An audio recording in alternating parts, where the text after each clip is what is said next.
Hey guys, Dr. Tom Chaney here, back with another video. In this video, I want to answer the question, should a type 2 diabetic be on a gluten-free diet? And that's something that I get asked all the time from my type 2 diabetics that come in. So I want to talk about that a little bit today in the video. First, let's talk about what is gluten. So gluten is a protein primarily found in wheat. It's in wheat in its highest concentrations, but it's not only in wheat. It's also in rye, it's also in barley, spelt, and it's cross-contaminated with most oats unless those oats are certified gluten-free. So why could it be bad for type 2 diabetics? Well, most diabetics, they think about, or most people in general, they think about gluten and you think about intestinal issues. So it doesn't really make sense why it could impact blood sugar. You think about celiac disease. Celiac disease is an autoimmune disease where patients have an autoimmune reaction to gluten. So anytime they consume gluten, their immune system reacts and responds negatively, and it impacts them in the gastrointestinal system. So it causes a lot of issues with the intestinal tract. Now, research recently has come out that really there's more people that have non-celiac gluten sensitivity than celiac gluten sensitivity. So these folks that have non-celiac gluten sensitivity, it affects them in different ways. And the research shows that gluten can affect people in many different ways. You don't have to have gastrointestinal symptoms.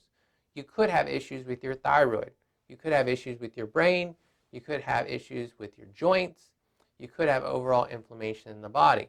So that's what the research is showing. So that's how it can affect you. So if you have non-celiac gluten sensitivity, and that's something that we test for in our office, and I see many of my diabetics have this problem, what it does is it triggers the immune system. The immune system is then, it ramps up and creates inflammation. Anything that creates inflammation in your body, it's going to have an impact on blood sugar. And it's going to elevate blood sugar. So we want to minimize any exposure to any inflammation in the body. So gluten could be one of those sources that cause inflammation in your body, even though you don't have any gastrointestinal symptoms at all. So one of the things, if you don't want to just eliminate it, then my suggestion is you get tested for it. And that's one of the tests that we run in the office. We have, it's the most comprehensive gluten sensitivity profile out there. It'll look not only for celiac, but also we look for non-celiac sensitivity. And that's super important because that's where the majority of people are at if they have a sensitivity to gluten. So if that's something that you're looking to get tested for, definitely contact our office. But if you just want to eliminate gluten, then that might be an idea as well. And then you can take a look at your sugars and see how it's impacting your sugars. If it is causing inflammation, then I would expect that your sugars would drop some if you eliminate gluten. Now, you may be asking, well, where are all the sources of gluten? So in my book, Lose the Gluten, Lose the Gut, Ditch the Grain, Save Your Brain, well, I talk about where gluten is found and how you would go about eliminating it from your diet, because that's a common question that I got from my patients.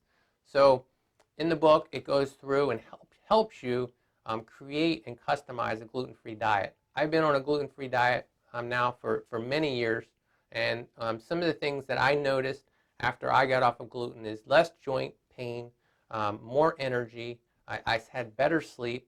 I didn't have any gastrointestinal issues, and I never had any gut issues. Maybe like some bloating, maybe from gluten, but no major issues. So, so my issues are more systemic.